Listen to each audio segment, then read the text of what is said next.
Oh, hey, look, that's my art on the cover of these tins. I just needed to brag a little bit. Also, I'm going to show you today how I use the Inktense blocks and pencils to create this horse in, well, Inktense. Before we get started, make sure to head over to Patreon if you are a member there, where the over 2-hour version of this lesson is available for you to follow along with now. If you are unfamiliar with Patreon, for as little as $4 a month, you get access to all of my weekly 1 to 2, sometimes 3-hour long tutorials. I have over 200 of them available for you right now to watch, so make sure to check that out. And if you're not sure if Patreon's going to be a fit for you, I do have a free 2-hour long demonstration that you can watch just for checking out my Patreon library. I will have a link to that in the video description. The first thing that I'm going to do is to paint an ink mixture onto the paper. So we're going to do this part in real time just so that you can see how I'm making this ink mixture. I'm using the Inktense blocks very similar to a watercolor pan, where I'm adding water to make the consistency that I want. And then I will go ahead and paint that directly onto the paper. I don't personally like, and with very rare exceptions, I don't like the look of the Inktense applied directly to the paper and then blended out. It doesn't come out as smooth as what I like, unless you're going for a more rough, gritty look. In which case that actually works real well. But here I wanted something to be just solid black, just super simple here. So I got the paper wet, and then I made my ink mixture and blended right over the wet paper. And this helps me to not have harsh brush strokes in here. It blends out really nicely because that paper is already wet. Here I am using the Arches Hot Pressed watercolor paper block. Going to go ahead and dry that. Now notice how much lighter it gets once it dries. I'm going to need to do several layers of this. Now with the Inktense, the big difference between Inktense and watercolor will reactivate or lift, which can be a good thing or a bad thing depending on the technique or the effect that you're going for. With Inktense, once it's dry, it's not going to lift, it's permanent. Going to dry that and do several more layers like this to get it nice and dark. And it's going to look more dark in another room that doesn't have such harsh lighting as what I have over my easel. So you can see the difference here. And that background has kind of a chalky or charcoal gray type look versus the finished painting has that dark, or the finished photo, I should say, has the dark black. It's just a difference in the lighting and where you take the photo. Everything on my easel is always going to look a bit washed out just because it is so strong. But one of the things that I like so much about Inktense, one, super fast medium to work in, but two, it photographs really well because it does dry matte. I'm going to start with just going around with black everywhere for the details, and then I can glaze color right on top of this. So I definitely approach Inktense differently than I would with watercolor, because with watercolor, if I went to do the glaze, I'm going to get some smudging. It may lift some of that black up, or I may not choose to use black at all in that case. But here you'll see when I go through and adjust color, the black just stays in place. It doesn't smudge at all. So I'm using a smaller brush here, still using that ink mixture. And if it starts to dry out, it kind of has this little palette or little water well. I don't know what we want to call those. Water well is definitely not the right word, but it has this little section in the Inktense, the tin, where I can mix my colors there. Once it starts to dry, just add water and it reactivates that. Or when you want to clean it out for a new area, add water and wipe it out with a paper towel. Either way works, but you can reactivate that once dry in the tin that it comes in. Once it's dry on your paper, that's not reactivating, as long as it's blended out all the way.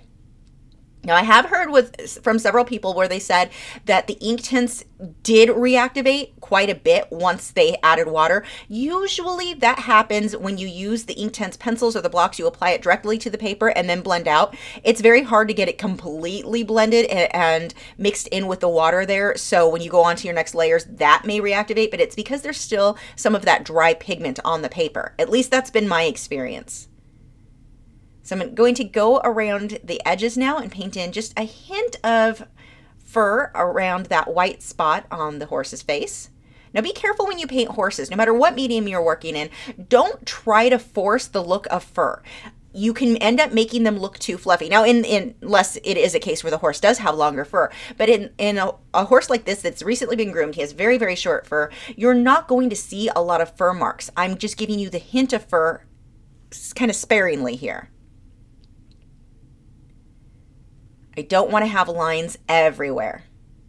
You want to watch that, whether it be horses or a dog that has super short hair. I'm going to do the same thing like my dogs. I have Italian Greyhounds, very, very short fur. I'm not going to paint very many lines for the fur marks. Mostly it's just going to be your shadows, your lights and your darks, without actually trying to paint in all of the fur. I see that happen a lot where people look at an animal and they just assume, well, it's an animal, it has fur, so I'm going to put a bunch of random lines all over the place. And then you just end up having an animal that kind of looks like confetti. Really watch your reference photo. Can you see all of the individual fur marks? If not, you probably don't want to include that. Pay attention to just where are your lights and your darks. Watch your values. That's really what's going to matter.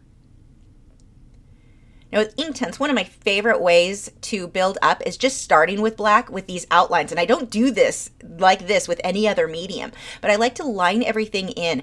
And the lighter gray areas you're seeing me get here, this is still the same black Inktense. I'm just adding more water so that it's more translucent, which means the paper shows through more and I get a lighter value. The Inktense blocks by themselves look really bold. If you mix water with those, they look super, super vibrant, maybe too vibrant.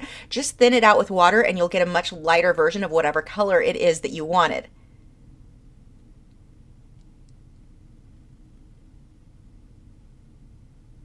I want this horse to look like he's just coming out of the shadows. I believe I got this reference photo from Pixabay.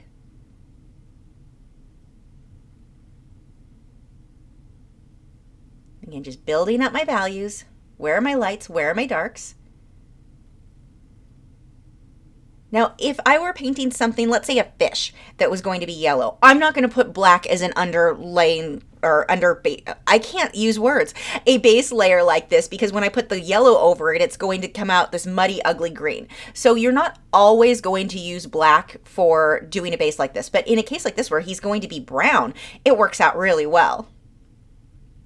Whenever possible, I like to try to make things easier on myself.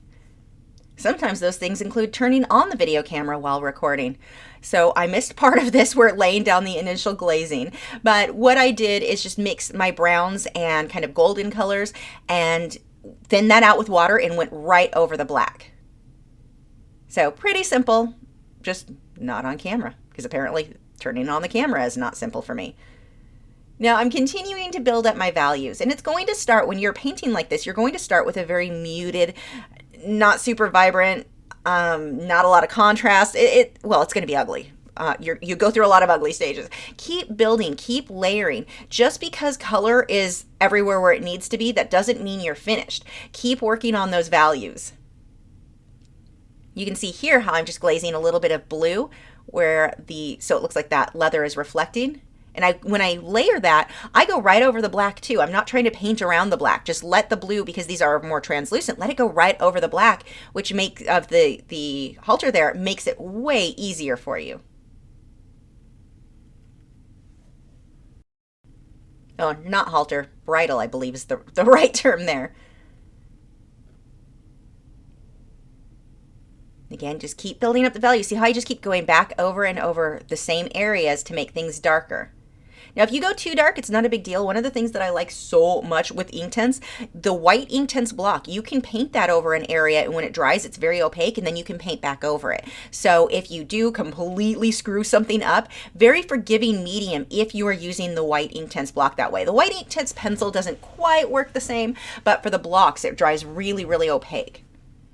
So once I get my base layers, that's when I like to switch over to my Inktense pencils.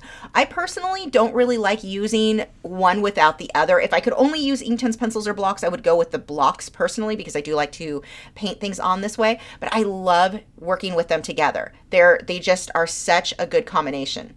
So at this stage, I can come back through with some of these details. Now you can get details with the Inktense blocks. You're just going to use a thinner paintbrush and paint it on like you would with watercolor. But here, it's just so nice and easy to be able to take those pencils and go right on over some of these details. When I use the Inktense pencil, that one I will start pushing a little bit heavier, and I don't usually go over it too much with water because it does kind of just disappear. So with that one, it's just little highlights and such that I don't plan to blend out. You don't have to blend everything with water. If you use the pencil and the look is perfect how it is, don't feel like everything has to have water touch it.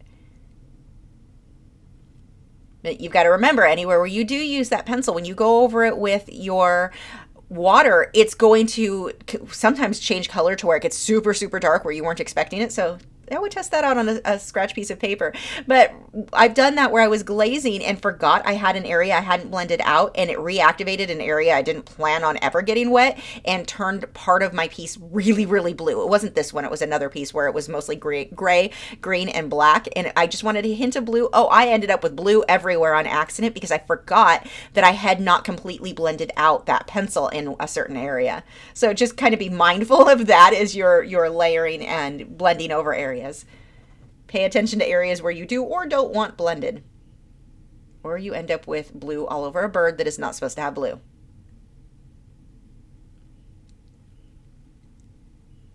And see how great that pencil is for these little details in here, little edges. And I'm pushing a little bit harder with that black pencil. So the black pencil, if you add a little bit more pressure, that one I find will get your blacks darker than the black Inktense block alone. So that's another reason I really like using these in combination.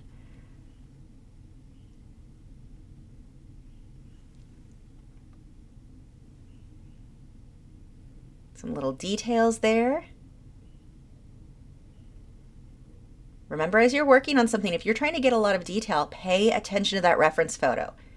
You're going to spend more time looking at your reference photo than your artwork itself. Now, that doesn't mean every exact little thing has to be perfect, but you do want to pay attention to that and spend a lot of time looking at it.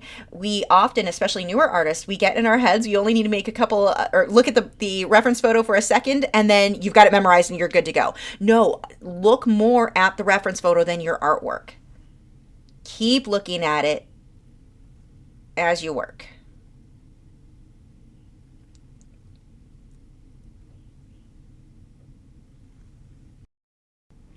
One of the biggest tips that I can give you for your art is however long you're spending on a piece right now, let's say you're drawing this horse. Did you spend 4 hours on it? Double that. Spend more time, or at least double. One of the most common problems that I see for newer artists is they finish a piece, they bring it to me and ask for my opinion, and it's like, well, it's not bad, it's just not finished yet. So keep working on it, keep layering. You should know when it looks like if you're trying to make it look like your reference photo, if you are working in realism, you should be able to tell it's not the same. What you want to start teaching yourself is identifying why it's not the same. What is the difference between what your project looks like and the reference photo you're working from? Once you can start identifying those differences, that's what's going to give you kind of some guidelines or guidance in improving your work. But you have to really look at it and figure out what is different between yours and the reference. One of the best things you can do, flip it upside down. When you look at your reference and your work upside down, so many things will pop out at you that you had not noticed before. Another huge tip for improving your work is hyping up your contrast. Make your darks darker and your lights lighter. When you're starting out especially, it's very scary to getting the darks dark enough, I think, is the scariest part. Everyone has a tendency to make everything too light, but it's very bland and it's very boring looking in that case. What you want to do, and I'm not saying you have to go as dark as this piece is. This one is a little bit different than that, but you want to start making your darks darker. Get those shadows in there. That's going to make a really big difference in making your work look more realistic, assuming realism is your goal, which if you're watching this video, I'm going to go ahead and assume it is.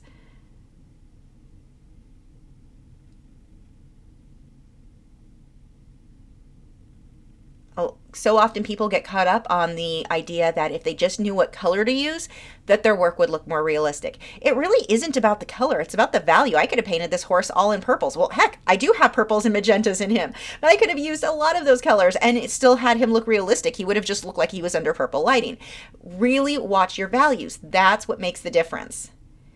Now here I'm using that black pencil, and like I mentioned earlier, the black pencil will go even darker than the Inktense. I still like to put the black, if I want to use black or whatever dark colors, I want to put that down first with the Inktense blocks, but then I'm going to go over it with the black Inktense pencil. Look how much darker this gets. The difference is huge. I love that pencil. Coming back through with the white for some highlights. Remember, you do not have to blend everything with water. If it looks good how it is with just the pencil, leave it alone. One of the things that hangs a lot of people up too is this idea of, I'm afraid to mess it up. if you're not finished, you can't mess it up. What difference does it make if it gets worse? It wasn't finished in the first place. It already wasn't that great if it wasn't finished. So don't be afraid of messing it up. If you mess something up, it's just a bad layer. You're not finished anyway. Keep layering until it starts to look good. And those mistakes, messing things up, that's how you learn. You're going to learn so much more from making something look worse than stopping before it's finished because you're afraid to mess it up. Go ahead, mess something up if you need to, and then figure out how to fix it. Don't just throw it away when something goes wrong either. You want to learn how to fix anything that isn't quite how you wanted it to look. Few little individual whiskers on there. And I don't like doing that with the pencil as much. I get better results for whiskers and fine details with the Inktense, the white Inktense block and a liner brush. And there is my finished painting. Inktense are great because you can use them for quick little sketches. You can use them for something more detailed, very realistic. You've got a lot of options with them. They're suitable for just about any style of art that you might want to create. Plus, they come with my art on the tin, so, you know, added bonus there. If you are in the North Texas area and want to see some of my marine life in person, head over to Aqua Studios Aquariums. They are in the Colony. They've got several of my paintings I just dropped off. As you can see, here is Brandon, the owner, trying to figure out where he wants to put each painting. But you've got lots by me, lots by some other artists. Really cool place. Plus, of course, coral and fish and plants for fresh or saltwater. You've got lots of fun stuff in that store. But yeah, there you go. Lots of paintings are there. Have you subscribed yet? If not, I have a handy button right there. It's round, has an orange arrow going towards it. If you click on that, that'll help you to keep up to date with all of my new art videos every single week.